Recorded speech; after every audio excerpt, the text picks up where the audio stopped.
Sabi ko sa sarili ko, kaya ko eh. Pero bakit maisip ko lang na may problema ako sa pamilya? Naiiyak na ako. Ba't gusto ko nang sumuko? Please, tama na ho. Nahihirapan na din ako. Gusto ko na din po maayos ang pamilya to. Pero kahit anong gawin ko, lagi yung mali. Lagi yung may kasalanan. Nawa ko naman kasi ang lahat. Pero ba't ganun? Di pa din sapat. Pagod na ako. Walang kaya ko. Sabi ko kasi sa sarili ko, kakayanin ko. Kasi alam ko na mali ko. Kasi hindi ko nakuha yung gusto nila. Hindi ko maabot o hindi ko man lang mapantayan yung mga gusto nila. Pero pagod na ako. Kailan ba ako magiging sapat sa kanila? Kailangan ba nila ma-appreciate yung lahat ng ginawa nila? Nasasaktan, iinggit ako sa iba.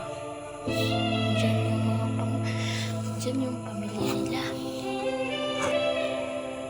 Makakit ako ng stage, pinapangarap ko. Sana umakit din ako. Sana samahan din niya ako. Kuha ng award. Pero nasa grade 11 na ako. Isang beses bilang siya umakyat. Yun yung panahong honor student. Ay, hindi yun. Yun yung panahon na first honor pa ako.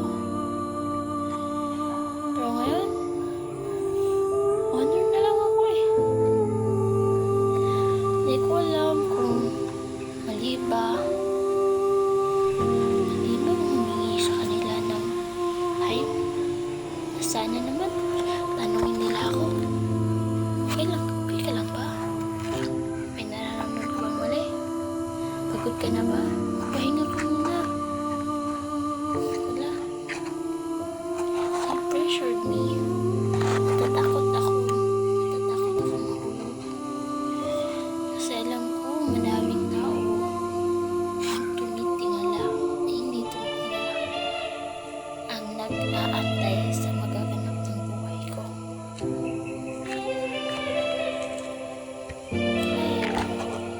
Buhay tayong maraming chismosa sa mundo.